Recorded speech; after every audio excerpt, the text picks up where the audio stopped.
All right, greetings, everyone. It's Professor Griff, and of course, y'all already know. Should know. If you don't know, then now you know. Every Monday night, all right, we bring you Writer's Row, where we delve into the deeper aspects of literary consciousness. So we're here with two special guests, and we'll be bringing them on in just a moment. All right. In the meantime, between time, of course, y'all already know I'm on every Monday and Wednesday at 12 o'clock noon. So catch the show then. All right. So what I'm going to do in the meantime, in between time, just kind of let y'all know what we're doing here on Monday nights. If it's the first time you're just seeing this, all right, it's the first time you're just kind of figuring out we're on Monday nights. This is Writer's Row, where literary consciousness meets conversation. And of course, hosted by yours truly, Professor Griff. And I kind of came up with this concept, Writer's Row, after participating in Savior's Day. I forgot what year it was, where they brought all the authors together to highlight the authors, simply because the degree of literary consciousness was at an all-time low. So it's just some brothers and sisters that were already authors were presenting their stuff there on Writer's Row. So each episode, we invite the audience to participate, but we bring on two authors that have literary work that's out there that they would like to have this conversation and discuss, raising a vibratory pitch of our people's thinking into the mind of the creator, elevating the individual from the lower self to the higher self. So this dialogue intersects, creating a vibrant exchange of ideas, stories, and revolutionary thought right here on Writer's Row with your brother, Professor Griff. I'm going to bring on my guests, and what I'm going to do from the outstart, she already smiling. I didn't even get a chance to introduce her. She already smiling. Ladies and gentlemen, the beautiful Miss Crystal Woods. I'm going to have her introduce herself and just give us an idea of who she is and what her literary work is about. Greetings. How are you? I am fantastic. Can you hear me? Yes, we hear you loud and clear. I thought maybe I was still muted. Okay. I am fantastic. And first and foremost, it is great. It is an honor and a pleasure to be here on your show and to see you again, Professor Griff. So I am honored. I think we saw one another at the Goddess Temple of Love. Yes, it was phenomenal. It was phenomenal. Yeah, it was the tea and talk. All right. Queen Soleil is beautiful and shared a lot of wisdom and information. So I thoroughly enjoyed that. Oh, give thanks. Yes. So who is Crystal Woods? I am Crystal D. Woods. I'm an award-winning author. I'm a speaker, and I am a transformational life coach, as well as an advocate for justice. Okay. So when you say transformational life coach, give us a deeper understanding of what that is. What I do, I empower and help professionals. I help women pull back the layers of the mask that is holding them back. Okay. Change the narrative of the stories that they've been taught to believe and apply practical steps to help them begin their journey towards transforming their mindset as well as their life. Oh, that's beautiful, beautiful, beautiful. So let me ask you something. This literary work that you have, how does that play into the work that you do on a daily and consistent basis as far as being a transformational life coach? How does your work reclaim your power? Yes. Okay. My book entitled Reclaim Your Power, The Journey Back to Self. It's a guide to empowerment, forgiveness, and renewal. And this book is a testament to my own personal journey of transformation. Okay. It's not a biography, but these are lessons. These are wisdoms that downloaded through my own healing, through my own journey. And I was instructed by Spirit to write this book. Now, the title, Reclaim Your Power, The Journey Back to Self, it applies on a personal level. It applies on a family level, and it applies to us as a nation of people. But it was written on a personal level because we have to start with self first. We have to get back to being authentically us, realigning with our spirit in order to really reclaim our power and know who we are. We hear that a lot. You need to know who you are, remember who you are. But if you're still living in your history or living out of habit, you're disconnected from that truth. Right. So this book, it reminds us, number one, that we're not our trauma. Right. Okay. We are a microcosm of the universe. And we are reflections of each other. And there's a responsibility and an ownership in that. Right. To where we have to see ourselves. Reflections in the Mirror is the very first chapter. We have to see ourselves. Giving ourselves grace, we have to see ourselves truly for who we are and own and take responsibility for our role in the things that have happened in our life. That way we can give and release. That's beautiful. So let's put a period at the end of that and pause 1 second while I bring on my other guest. Greetings, good bro. How you feel? What's up? What's up? How you? All right. Let me see. I'm a little tongue-tied about your name, but I got it because I've been practicing. I was in the mirror like, yo, I was like, BWEBE. Yes. Right? Yes, sir. Yeah. Thank you. Word. BWEBE, this is Crystal. This is my good brother who I've read his book thoroughly, and he helped me understand what was going on with the boule and a few other things. But I'm gonna let him introduce himself. You understand what I'm saying? So we can get a better idea of who he is and his body of work. Word. It's a pleasure to be in this space. Definitely greetings to both of you and give thanks, brother. You know, we've been connected for a few years, you know what I mean, for a couple decades actually, you know, so it's good to rekindle that. But again, my name is BWEBE Ishangi. I consider myself to be a scribe of many frequencies. I've been writing since 1991. First came out with a magazine called The Ghetto Times. We're in our 34th year right now. But I've been writing about the African perspective, speaking about things that, you know, from history to culture to conspiracies, health, etc., regarding the African presence, and also talk about the main culprits behind it, which we talk about as global white dependency. So that's the crux of what I write about. But in general, I feel like there's that importance for us to create a venue to, as vanguards of our story, to allow this to come to the next generation and make it more palatable. You know, when I was in the 90s, you know, we were reading books that, you know, most of us weren't even reading, you know what I'm saying? So because they were too thick, there were no pictures, and they were on an academic level over our head, you know what I'm saying? So for me, reading like books by like Chancellor Williams and Dr. Ben and Dr. John Henry Clark, Francis Wilson, etc., I wanted to create a venue that would make the information more palatable for brothers in the street. You know what I'm saying? So that's why I brought in ebonics into that. Right? All right. Yeah. So you have a new book. What is the name of that book? The new book that I just came out with, it is called From Railroads to Robots, The Evolution of Power and Wealth, Eugenics, Role, and Oligarchs and Monopolies. And what this book really talks about is we're in this fourth industrial age right now where, you know, tech, AI, et cetera, is happening. But when we look at the moguls behind it, your Jeff Bezos, your Elon Musks, your Zuckerbergs, et cetera, Bill Gates.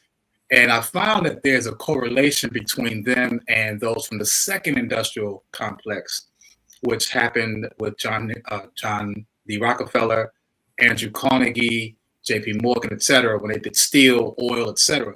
They have the same mentality, a eugenic mentality, where they feel like white supremacy or white dependency gets to foresee and dictate how the world runs. And they've used their mechanisms from, like, again, steel and today tech to try to dictate the role of where we're going. And all the while, people don't understand that their main resource is coming from the motherland, from Africa. Right. All those resources, they're dependent on that. Right. So we don't know that, though. They're still living as a third world country. And that's what I want to talk about, is that dependency that they have. They are not powerful at all. It's just that they've gone through military might to go and take things. And if we start to become aware of these things, then we need to get in this game and become the developers that we naturally are. Right. Okay, cool. Yeah. So when I brought Crystal on, she talked about reclaiming, this whole idea of reclaiming aspects of who we are to raise the vibratory pitch, to raise us up. Maybe she can explain it better to you. So Crystal, if he's just purchased your book and he's cracking it open, what will he pull? What can he pull from that to elevate his consciousness? Now, I really like what he stated about Africa and what we're seeing with Africa right now, and I liken that to reclaiming their power. They have taken a position. They've had a chance to look at themselves, reflections in the mirror. They see how the destruction has happened over the course of their lifetime, our lifetime, Right. And that's what's happening here in America for us when you mentioned Chancellor Williams, the destruction of Black civilization. So the book itself is more on a personal level, where we have to first identify the blocks in our own life. So often we're repeating stories that were told to us, whether it was through tradition, whether it was just handed out in religion, and we're not doing our work ourselves. Right. To really begin to evolve, elevate, and elevate our consciousness, but also to align with who we are becoming. Right. So brothers, so do you think the brothers and sisters on the African continent will receive your body of work like we receive it here, or is it a different kind of understanding that they'll pull from it? Actually, I think that, I can't per se, actually, I'm not there seeing it, but they have more access to the information than we do here. So I would say that, and they're seeing it, we're seeing like, Ibrahim Traoré from, Burkina Faso. You're seeing these leaders now coming together, talking about the United Nations of Africa, not United States, but they're talking about taking control of these natural resources. You've seen the French getting kicked out. So, the media here is doing their best to downplay that and not let us know that. So I would say that they're definitely far more advanced, and we're trying to catch up, I would say. So it isn't that we're leading. I think that we need to catch up because we're right here in this space as consumers, as 99% consumer, 1% producer, looking at this as something like, oh, AI, let's get ChatGPT to use it to create a curriculum. We're not seeing, well, let's get into LLMs. What is an LLM, and how do we get to create a large language model to put us in a space where we can now have dictation about our story? Because if we don't create our own LLM, somebody else is. And that story is going to be fabricated because they're going to put in the pieces that they want to explain our experience. Right. So let me ask you something. So for the first time, authors that are out there that I believe what I'm hearing both of y'all say, that, let me phrase it and frame it this way. There's a book in all of us. There's a story to tell. It just depends on how we want to tell our story. Crystal is basically saying you got to go back within, reclaim it in order to pull it out. Yes. Oh, you're frozen.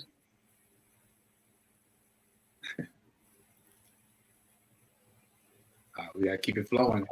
That's right. There we go. Gotcha. No, I think you were frozen for a moment. Right. So I think what you guys are saying that we need to go within in order to bring it out, in order to have those yet authors to come forth to tell their stories as well. Would your literary works raise the vibratory pitch of our consciousness? Will you think your work will do that? Are you sure your work will do that? And then in what aspect will it do that? After you, sis. Oh, well, absolutely. I do think it would do that, and it's doing that. Several readers have already reached out to apply the simple techniques that are in the book, and they're already seeing changes in their life. But it starts with a decision.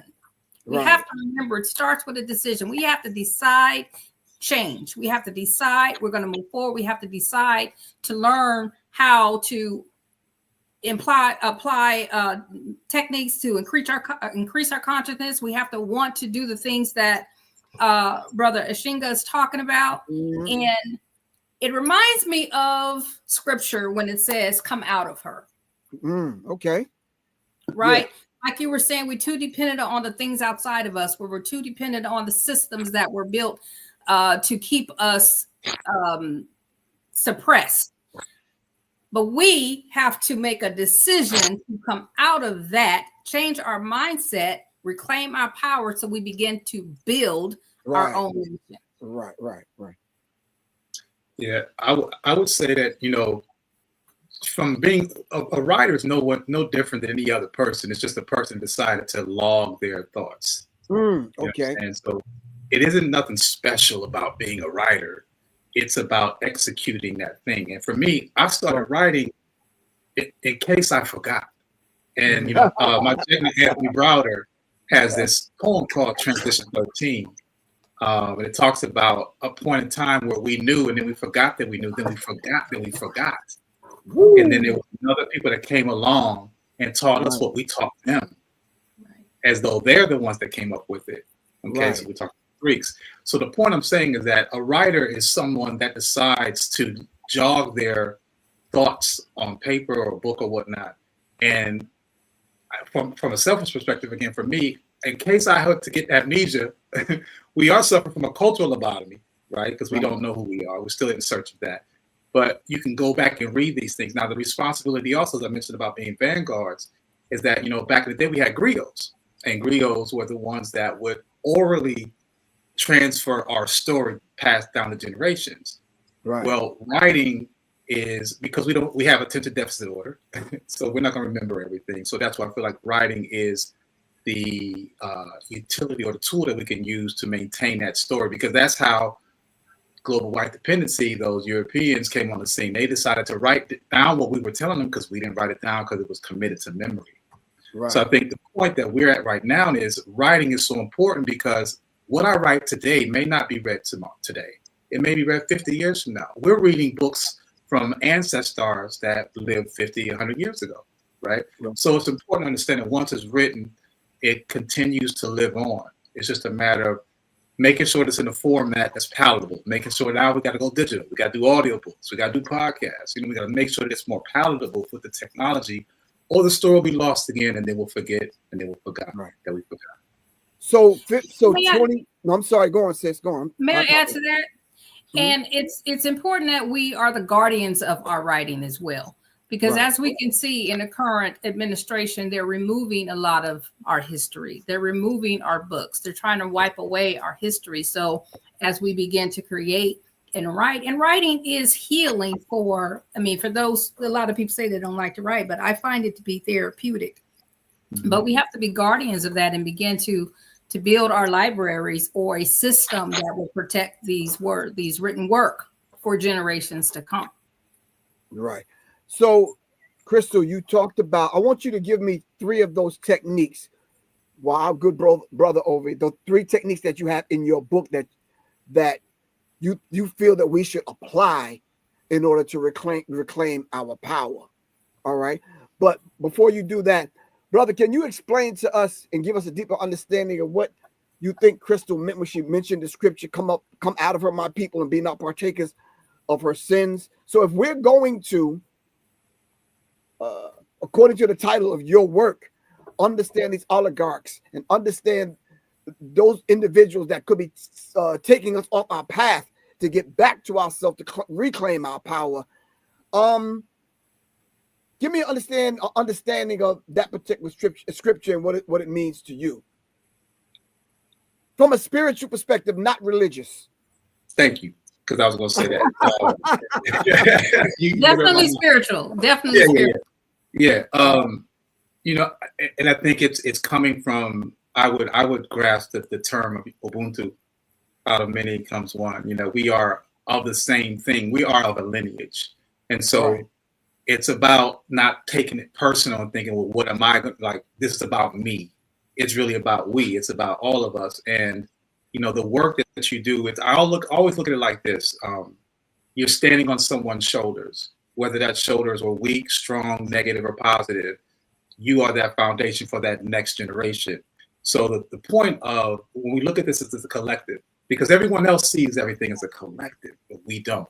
We've been, again, culturally lobotomized to think this about individuals. Get yours, right? So because of that mentality, we don't see this thing as a collective. So I would say the most important thing is looking at this as, how do they see us? How does your opposition see you?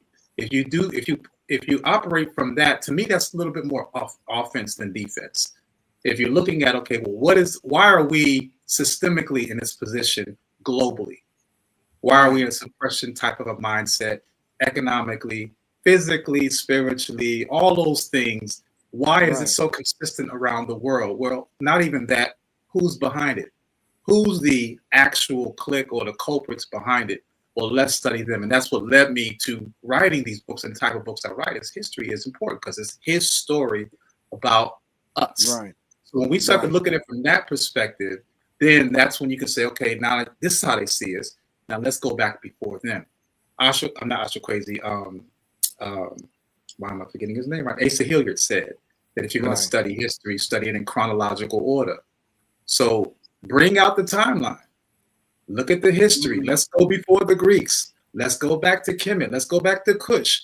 Let's go back to our ancestors wrote things on the walls, knowing that papyri could not withstand the weather to be here for millennium. So they wrote it in stone because they knew that they were going to fall. And they knew that if they put these stories on the wall, that eventually their children, no matter how far in the future, will come back to this and learn these things. That's why we see, and Anthony Browder talked about how we can see symbols like Gianyame or Sankofa in Adikra symbols in Kemet. When people think it's a Western African symbol, it's actually coming from the East. It's coming from the Nile Valley. So we start to connect those dots and do a chronological analysis of our timeline of history. And then when our enemies came on space, then we can understand why they're so enamored with us and why they're doing their best to suppress the truth and even using us in some of those cases to make it even more hard to withstand. But the point is that we need to go back and do a historical analysis of ourselves. Study history from chronological order. That'll put you in place. Right. I want to hear from Crystal about some of these techniques because some people listening want to know, okay, I want to dive deeper into the self, a journey of the self through the self, back to the self, to bring the power, to reclaim my power, my power that I have in the self. I want to be able to do that. So can you give us a technique or two?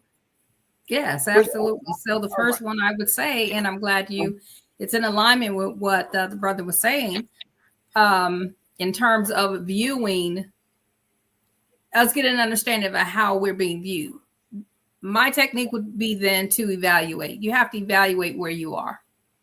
Take a moment to stop and evaluate wherever you are. If you're struggling in your finances, you have to see what that looks like as a whole. You can't cover it up. You have to see what it looks like. If it's a problem in the relationship, you're having difficulty, you have to look at it. Right. And once you've evaluated it honestly, brutally honest with yourself, then you can begin to eliminate the things that no longer serve and support who you're becoming. So as you evaluate, then you have to eliminate some things. That could be ending a relationship. That could be making a decision to change careers, walk off a job. That could be a gamut of things depending on where your struggles are. And once you do that, you will find that your energy will begin to elevate. So it's evaluate, eliminate, and elevate. And you'll begin attracting the things that support your becoming. Okay. Wow. That's deep. I like that. So back to my back to my good brother. Right? No, go ahead, Dan, and expound on that. I got you. Go on. I was going to say too. I think the key thing is having examples. You know what I mean? Right. And again, I go back to history, and I'm not saying American history book. I'm talking about we got to read. That's and I like to use I love acronyms. So READ to me means restore the education of the African diaspora. Is if we go back and start to read about our story and know about a Queen Nzinga or Yat Santua or you know a Stephen Biko or Patrice Lumumba, and they don't have to always be freedom fighters. But if we understand people that came before us and the struggles that they faced on, that gives you an idea, one, that what you're experiencing isn't authentic. It isn't just in your lifetime. This has been ongoing. And again, that brings in the collective response, the collective responsibility. So that's the point I want to add to that, is that it isn't just happening to you. It's been systemically designed. And when you understand that, then you can start to dismantle it. Right. So back to your other point that you made when we talked about ancient Kemet. So, and you talked about Asa Hilliard. I remember communicating with Asa Hilliard, and I was just curious. I was younger. I'm curious about some things. Asa Hilliard put a packet together for me that just, for lack of a better term, just pushed my wig back. I was like, damn. I mean, I sat looking at this stuff he sent me, and I'm just like, mine was numb. So I started digging deeper. Then I contacted Anthony Browder. Then I contacted this brother that I'm about to show you his work. You see the timeline? Oh, yeah, I know about the timeline. Yeah. Oh, my God. It's ridiculous. So when people started talking about we never built anything and who we are as a people, and when did these people come on the planet, we're talking about thousands of years before these people even came on the planet. Our dynasties were old. Yeah. You understand what I'm saying? If you look at this work, and you can see exactly when they came on. My arms are not long enough, but you can see when they came on the planet. You understand what I'm saying? Wow. The arms are not even long enough. So I would love to have that. And this is pre-dynastic now. Do you understand what I'm saying? BC. All this is already done and old and ancient by the time these people came on the planet. Like I said, my arms are not long enough, but hold on. Let me see if I can finish. It goes on and on. Yeah. It goes on, yeah. And my arms are still not long enough. So you can see when they came on the planet, our civilizations were old, pre-dynastic, pre-dynasty. You understand what I'm saying? So if we don't know this though, how can we reclaim a power that we know nothing about, Crystal? How are we going to do that, bro? How are we going to reclaim a power we know absolutely nothing about? But it's not all intellectual. It's no, a spiritual right. connection. Right. It's realigning with our spirit being. Because if we look at history and we think about, all those who created, they weren't taught that all that information was channeled through them. Right. Consciousness now is about knowing and really sitting still and being and surrendering to our higher power to receive information, to receive direction. Wow. If I would add to that is, it is energetic. It's energetic. It's frequency. Yes. Just as back in the day when we were trying to find that radio station and turning that dial to get the right sound, it really is an intentional effort to block out a lot of the nonsense, right? That's the one thing we have to understand. That there's so much flutter to keep you from thinking these things. Social media, it's on 24/7, so you can't turn it off. So when you get on your feed, your algorithm is your behavior. Your algorithm is feeding that behavior. So if you look at a bunch of, nonsense, then that's what you're going to be seeing. You're not even going to think about looking for yourself. However, you can change that by keying into certain people like Crystal, like yourself, Professor. And then what happens is you'll start getting algorithms of people like that. And then you start getting feeds if you want to use the social media piece. But the point I'm making is that it's about intentional effort to change your frequency. That means you have to block out a lot of the nonsense, go into yourself, as Sister said, and think about, the ancestors called it the summum bonum, the greatest good.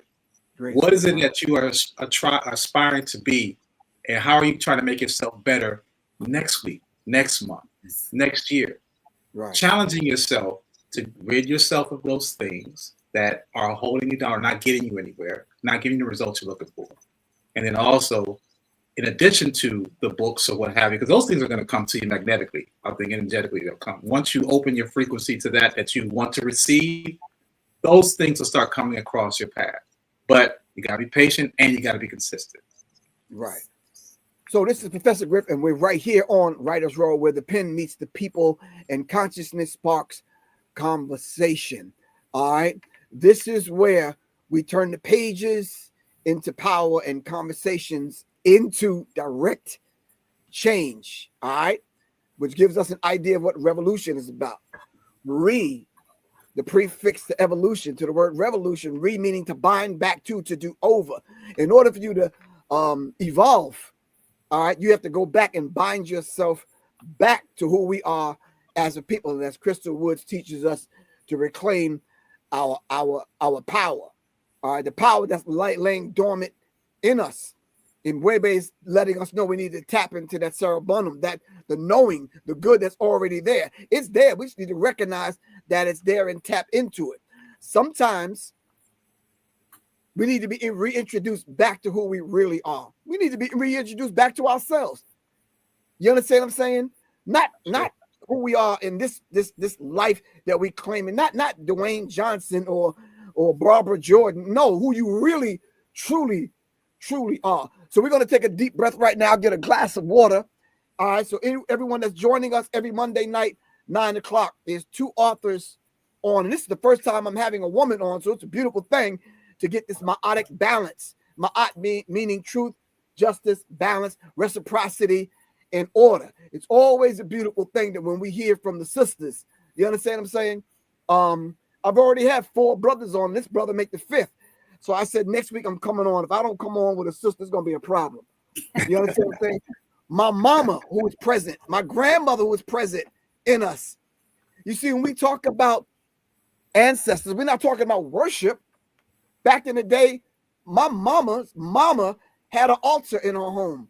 You know that little place above the fireplace where she kept the old pictures and the candle in the Bible? That was the altar. Yeah. We did it without even knowing that we were doing it. You understand what I'm saying? So we don't speak of our ancestors as being dead. Our ancestors speak to us from within us. That's right. With that said, I want y'all to think about the idea of new people coming into consciousness right now in 2025. Give us some readings. What was your journey like? What was your journey like, Crystal, putting that work together? I don't want the 10 books yet, because we're going to ask y'all for 10 books to give the people a little bit later on. I want to know your journey in putting this literary work together from both of y'all. What was that journey? Did you say, okay, well, I didn't think I was a writer, but I want to write a book.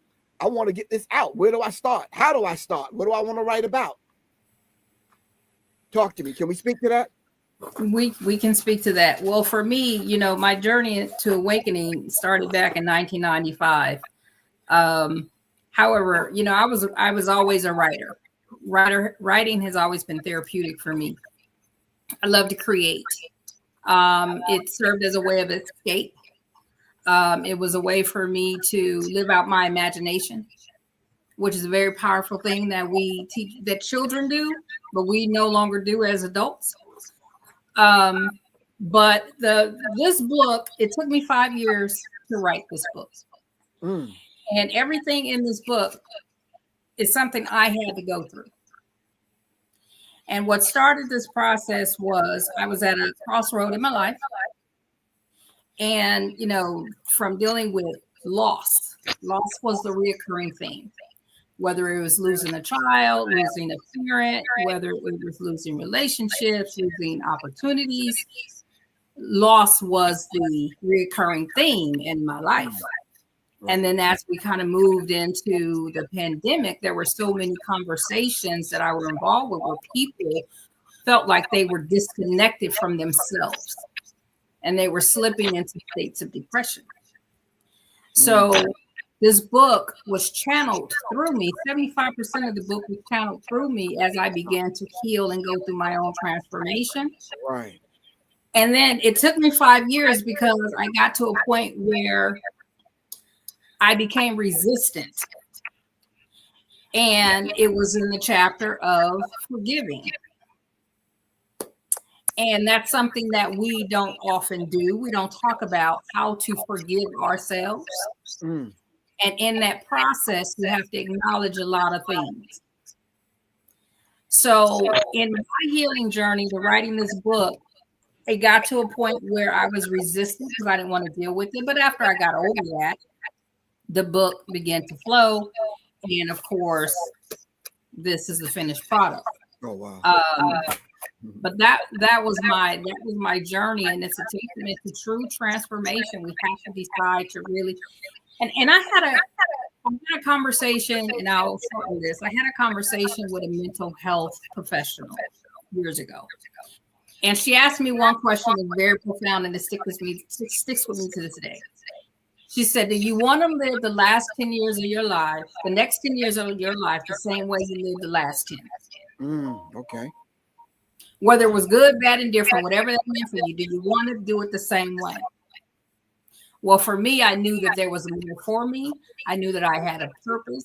I knew that there is greatness in me, and I know that there are stories that I need to share. So I really had to ponder that thought and think about it. And continue to allow my journey of healing and transformation to continue. Okay. So brother, can you speak to that either that methodology or that, that path that you took in order to what sparked you to kind of, do this literary work? Yeah. For me, it was, I've always been an artist in regards to visual. I used to draw, draw superheroes when I was a kid and whatnot. I was never considered myself a writer. Never thought I would become a scribe. But what my first book was called Analytical Agitation. And it's to analyze deeply. Right? And it was semi-biopic because I went through some experiences once I started questioning things. I know there's a little bit of feedback. Yeah, it is. Just turn your volume down a little. Okay. Let's see if that works. Okay. Probably not. But anyway, so what did it for me was I started going back to, I had experiences as early as 3 years old. I started remembering, and Crystal mentioned about how, there were ways we were free thinkers, more free thinkers when we were children, right? And then reality slapped us in the face and said, okay, you can't just think freely. You got to fall in line and be this type of person, right? So as a youth, I used to have spiritual encounters. And I wasn't afraid of them. It wasn't about seeing ghosts, like the Hollywood would tell you. But I was having connection with ancestors. Okay. And I had forgotten because I came through teenage years and then young, in my early 20s. So the Western world has augmented that down and, spooked it because it's voodoo. They don't take it and all that stuff. But I knew I was tapped earlier on. So when I started recalling these experiences I had as a child, then I started, and that was me tuning in that frequency, as I mentioned. I wanted to learn more. I had started asking questions that I used to ask when I was a kid, like about space and whatnot, like where are we? Are we the only thing out here in the world or in the universe, etc. So once I started doing that questioning, naturally, as I started having these epiphanies, I wanted to share with people, and I was doing it verbally. I was I was doing what the Ansars was doing back then. You know about them, Professor Griff, like Ansars. Right. We sitting there having all ciphers, right? So I flirted with that for a minute, as far as being an orator and talking and whatnot. But I also realized that people had things to do. They didn't have time to sit there and listen to you talk. So I said, all right, well, what's the best thing? Next thing I can do is I started writing. And the writing is what helped me hack back into my memory. And as they talk about remembering is remembering, re-putting back together those experiences. So I was able to tap back into what I was thinking about at 3 years old, those experiences, those conversations, those thoughts that came to my mind, and I knew it wasn't my voice. So when I started doing that, I realized I'm not alone. I'm part of something larger. I'm a microcosm of a macrocosm. And that if I'm feeling this, I'm sure everybody else is feeling this. It's just no one wants to stand out front and be talked about because they might look in the padded room. You know what I'm saying? So that was really what it started with. Writing was the way for me to get out of me so I could create more room for the next information, the downloads to continue to come. And now, 34, 35 years later, I'm still writing. Oh, okay. I'm going to ask a couple of questions and answer this in 2 sentences or less. You're ready? Don't look at me like that. Go back to the Cape Talk Show. All right. Did you have to get out of your own way in order for this literary work to come forth? I yield to the sis. Yes, absolutely. I was the Most High said, you won't write the book until you go through it. Okay. So I had to surrender. All right. I didn't because I knew it was my responsibility. And it was selfish. I didn't want to forget. So I had to write it so I would remember. And then share with other people, which found I'm not the only one thinking these things. Right. I didn't know I was a poet, but I wrote all my poems down and I kept them to myself. And of course, the little chick I used to like in high school, I used to borrow some of them R&B songs and write those lyrics down, thinking that they mine, but I never got no play anyway, because I was too short. Anyway, I'm gonna give you a phrase because I put my first spoken word album together years ago. As a matter of fact, my spoken word album came out September 11th when the towers were falling. That's the day my album was released. And guess how many units it sold? Zilch. None. It did wood. The name of my album was called And the Word Became Flesh. I know what that means to me. What does that mean to you? And the word became flesh. And the word became flesh. Did y'all think y'all was coming up a Professor Griff show and I wasn't going to challenge your intellect, your spirit being, your something? Come on, talk to me. What that means to me is that we have the power to speak our reality into fruition. The Most High created this word and recreated this world with a word and a thought. Okay. We are images of the Most High. We have the same power, and that is to create our reality. Okay. I see you thinking, bro. My eyes is wandering, bro. That's a good one. I'm just gonna go off the dome. The word became flesh is to me really the understanding that it is your responsibility to seek and share. Because what is a thought? What is a book? A book is another person's thoughts. And if you don't share those thoughts, then you're being irresponsible for those blessings, because a lot of those downloads are something that our ancestors were trying to do while they were here, or it's continued work. So there's that responsibility for you to pass that on, no matter how many people. In about the likes and the responses, get it into the ether. And then for me, selfishly, I do it because I want more information. So if I give you what you give me, will you give me more? That's my type of exchange, is that I want to learn as much as I can to be that summum bonum, that greatest person I could ever be. Right.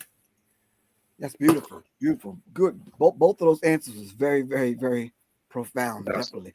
With that said, who are some of the authors?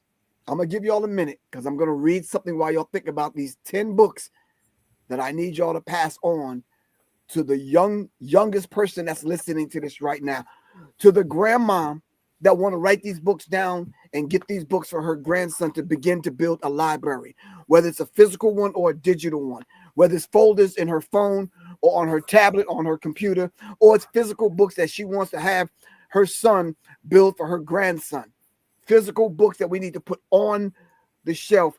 So 7 generations behind us will become readers, or will be readers, not become, will be readers. Take your time. I'm going to read something. Put those 10 books together while I read this.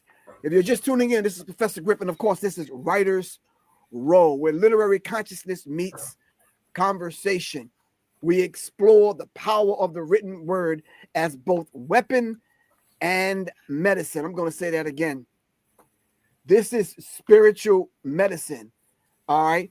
The written word is both weapon and medicine. Whether we're speaking the bastard language called English, or we're just absolutely quiet and we're communicating on a telepathic level, you understand, or realm, rather, highlighting voices from across the spectrum of culture, politics, history, and art, whether unpacking the works of authors who challenge oppressive systems, Of course, we have to do that. We have to challenge all the oppressive systems that are out there, and our work should do that. I believe it was Nina Simone who said that if you're an artist, it is your duty. It is your duty, all right, to pass on information and speak about what's going on in the time to raise the energy and the vibratory pitch of our people's thinking into the mind of the creator. So whether we're unpacking the works of authors, which we're about to do right now, who challenge oppressive systems, or spotlighting emerging writers whose pens spark healing and transformation, all right, this show, as we kind of get together and we break bread, all right, this is a meeting ground for consciousness and conversations and where they intersect. All right. So everyone has a book in them. I think we just need to tap into the divine self and tell our story. Whether you just put it in a children's book to give to your grandson. Yes. You understand what I'm saying? Or your grandchildren. All right. Whether you just kind of use it to kind of tell stories. You know, all of us have a book in them. I never thought I would be an author. You understand what I'm saying? Of course, back in the day, I was writing rhymes. You understand what I'm saying? But, you know, anyway, our two guests are going to give us 10 books apiece that we should have, that are books that everyone should have in their library right now, that help them grow and to become who they are today. So any one of y'all can go first and watch and BWEBE say, yes, Sister Crystal, you could go first. I mean, it's only right. You gotta let the Empress go first. I received that. Okay, well, first and foremost, Reclaim Your Power, The Journey Back to Self. Oh, okay. You got to get it. The Kabbalion, 7 Ancient Egyptian Laws by the 3 Initiates. Okay. Cycles of Becoming by Alexander Ripperty. The Teachings of Ptah-hotep, Asa Hillard. Brainwashed, Tom Burrell. The 0%, Duval Day. Black AF, Michael Harriot. Ooh, I bought that book recently. Blueprint for Black Power, Amos Wilson. Womb Awakening, Azra and Serene Bertrand. And of course, The Destruction of Black Civilization by Chancellor Williams. Ooh, that's beautiful. All right, bro. I mean, there's a couple that she already said that she said that it's on my list too, but I would start out with any book, but particularly book on Nile Valley contributions from the Nile Valley Civilization by Anthony Browder. Any of the 30 books written by Baba Marlene Baruti. Okay. Chancellor Williams, obviously, Destruction of Black Civilization. J.A. Rogers is he's an autodidact. I forget the word, but he's a self-taught brother, and I always mess that word up. But his works are amazing. 100 Black Facts is one of his books. Amos Wilson, Blueprint for Black Power. Wayne Chandler, you got to read his book because he did a version of the Kabbalion, which I think is much more intense and on point. Paulo Coelho's book, The Alchemist, I think is a great self-discovery book. Layla Africa, Nutricide. I mean, his body of work with nutrition and health and understanding the importance of your mind and sound and body. Octavia Butler, Parable of the Sower, and all of her series are must-read books. And to close out, I'm going to self-plug. I've written 6 books right now. I'm on my 7th one. It's actually going to be a novel that's coming out next month. And it's in the lines of Octavia Butler. But I've written a book about finances, which is Apocalypse and Intergenerational Wealth Planning for Black people. Apocalypse, okay. Railroads to Robots. I also wrote The Boule, the book about the historical the first Black organization in America and how there are cohorts to global white dependency. But the book I'm writing right now is called 2048. And it's a play on the book 1984, George Orwell, which was originally titled 1948. Talk about Big Brother. So 2048 is an African-centered version of how we are now fighting not just Big Brother, but Big Brother on steroids with AI, and that's coming out. Wow. Does that have anything to do with futurism? Absolutely, 1000%. And that's the thing is, I wrote a novel because I figured some of this information is so real that people don't want to read it. But if you put it in a fantasy type, a story type, and this is something that kids can also read because it's definitely kid friendly. And it's just an urge for us to understand how we need to get into technology because it's going to be part of our lives anyway, but not just be as consumers, but developers. Understanding how we can start to develop because the code, the original, as they say, the original AI is African intelligence. So if you look at what the original African intelligence comes from, everything is code and we're code, binary code, DNA code. So if we tap into those downloads, we'll find a way that we can exist in this next shift that's happening, just as we have in the past. Yeah, I talked about several shows ago. I talked about the AI, which is ancestral intelligence, and you know how much pushback I got. They said, "Bro, you tripping?" I'm like, "No, I'm not." I like that. Yeah. You understand what I'm saying? I'm tapping into something that you might not know. If you know, if I go and tap into the Akashic records and I'm permitted to go there and come back down and bring something with me, why I gotta be crazy? Right. I talked about the Illuminati thing 10, 20 years before anybody even knew what it was because I surrounded myself with those individuals and they went there and brought it back. You understand what I'm saying? So I think in BWEBE, my first introduction to you was through your magazine and through your BWEBE book. I think my first introduction, I didn't even know Crystal was a writer because Crystal was in my firearms class. You understand? I just discovered she was a writer. You understand what I'm saying? But sitting in a circle with her among other people that were seeking, you understand what I'm saying? I just kind of knew there was something about her that I said, sister, you want to come on the platform? You understand what I'm saying? Because I know, she has a story to tell. I don't want this question to be a difficult one. No, bring it, bro. But I need an answer to it because I'm thinking that the people I'm feeling, not thinking. I'm trying to get out of my head. You know, us Leos, we always in our head. I'm feeling that the people might want to hear if both of you guys, who you are now, at the age that you are now, was to speak to your younger self. Speak to that 15-year-old you. What would this person that you are now say to the 15-year-old you if you had the chance to? I'm 65 years old. If I was to have a conversation with the 15-year-old Professor Griff, I'd say, bro, come on, first of all, chill out. You understand what I'm saying? Sit your behind down somewhere, man.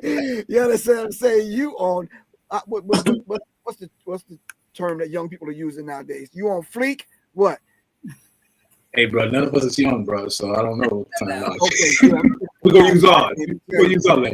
Yeah, I'm gonna use dictionary. Anyway, I would first tell me to chill so I can at least have a conversation with the 15-year-old Griff. You understand? And then I would have to tell the 15-year-old Griff, look, bro, you a black belt already in martial arts, but you can't beat everybody.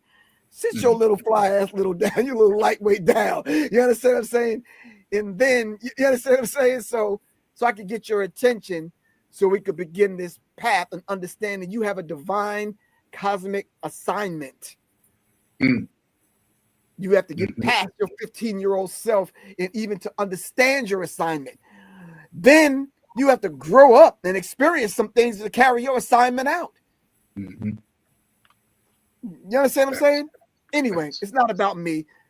It's about these two beautiful authors that I have sitting in front of me right here, Miss Crystal D. Woods and BWEBE. So talk to me. What would you say to that 15-year-old you? You know, for me, that's a loaded question because at 15, I had big dreams. I wanted to conquer the world at 15, but there were so many obstacles in my life over the years. So I would tell that 15-year-old to, despite of what challenges and obstacles that are going to come, stay grounded, stay authentic, and continue to move in gratitude. Wow. because there is an end, and blessings will definitely come. You will get through it. Wow. I would say, for me, it would be seek out elders, spend more time with listening to my elders, be they family, particularly family, obviously for bloodline, but also any elder that had information, because I didn't have a father. And so sports became my masculinity. That gave me my masculinity. And so I was a sports head, ran track, played football and whatnot. So I would say if I spent more time not trying to be a jock and trying to be mentally tapped in, because there's elders that I wish I could learn from now that are no longer here. So I would say that is that the importance of understanding people that come to your life may have a reason. And if you seek to figure that out, you might find a jewel or a gem in that space. That's beautiful. I'm experiencing some of those things as we speak. People coming into your life, for a divine reason. You understand what I'm saying? Way beyond the surface stuff. It's like, why is this individual here at this particular time in my life? Right. You understand what I'm saying? With that said, we need a closing quote. It could be someone else's, your own, something that's going to stick to the ribs for the person that's just tuning in. All right. What is a closing quote that you can kind of leave us with? That's something that if you was to transition tomorrow, they would remember. Something that you would want on your tombstone. Or if you twist the ankle and you get a cast on your wrist, something that you would write on your cast. You understand? Remember back in the day that some people used to sign your cast. That before tattoos. Right, exactly. Okay. Yeah, I got one tattoo, so I can't even really. Anyway. So what would that quote be? I sometimes I have a quote that I kind of live by. I am because we are, therefore I am. Or revolution is not an event, it's a process. So these are kind of like become part of me. You understand what I'm saying? And then when Crystal first came on, she talked about the reclaiming the power in the self. So it reminded me of the journey of the self through the self back to the divine self. And that's who we ultimately become, which is, So what is that quote that you could kind of leave us with? My quote is, I believe in gratitude. In all things, I give gratitude. So my quote is, continue to move in gratitude and be grateful for all things, and the best things will find you. Live inspired and be empowered. Give thanks. That's right. Mine would be, if you are not spending 5 hours a week studying, then you are being irresponsible. If you're not studying about finances, you're being financially irresponsible. If you're not studying spirituality, you're being spiritually, irresponsible. So it's basically nutrition, all those things that you want to be great at. If you're not spending 5 hours a week, which is 38 minutes a day, learning about and being a master of what you want to claim to be a master of, which they say 10,000 hours is what deems that, then you are being irresponsible. Oh, give thanks. Well, that concludes this show, this Writers Raw. I wish I could keep y'all on for more time, but we don't have more time.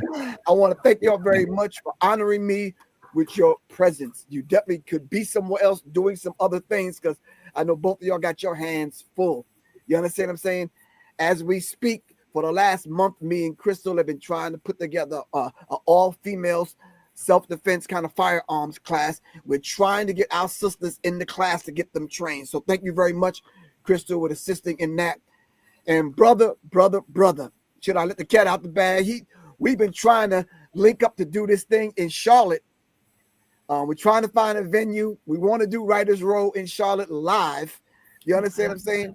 So I think it's going to happen. We need to make it happen in Atlanta and in Charlotte. And I think we definitely need to make it up to Brooklyn. Nicholas, Brooklyn. I told Monique we were coming up to make some things happen in Nicholas, Brooklyn. So thank you all for coming on. I really appreciate it. Let the people know where they can get your book and contact you. I just want to tell you thank you. This has truly been an honor to be on your show, Professor Griff, and truly, truly a pleasure to share the platform with you, my brother Ishangi. Definitely looking forward to your books and getting your books. You can purchase Reclaim Your Power, The Journey Back to Self on Amazon, or go to the website, www.ireclaimedmypower.com. And there are some free gifts there. A few people have contacted me, scheduled one-on-one to discuss certain parts of the book that they had difficulty with. So that is available to you, a free 1-hour consultation. www.ireclaimedmypower.com or on Amazon. Okay. And give thanks again, brother. Appreciate the connect. And sister, it was a great pleasure just sharing the platform, meeting you as well. We're linked now. You can reach me at BWEBE Ishangi.com. That's MBWEBE ISHANGI.com. Or you can go to theghettotimes.com, DAGHETTOTYMZ.com. And the last one for finances, if you need assistance in trying to free yourself up, is a CryptoWealthMovement.com. Salute. Okay. All right. Salute. Love y'all to life, not to death. I love y'all to life. All right. We're going to make this thing happen. All right. Thank you very much. Really appreciate you. Thanks for coming on. What's up? All right. Salute. Peace. This is where books become blueprints, poetry becomes prophecy, and conversation becomes the catalyst for change. Right here with your brother, Professor Griff, right here on Writer's Row. All right. I want to remind everyone we're on every Monday night at 9 o'clock, simply because this reminds us that words shape worlds. Words shape worlds. And that through collective dialogue, we can script a future grounded in truth, justice, and higher consciousness. This is Professor Griff, and I'm signing out. This is Writer's Row, where we raise the vibratory pitch in our literary consciousness. Thank y'all very much for joining me. Peace.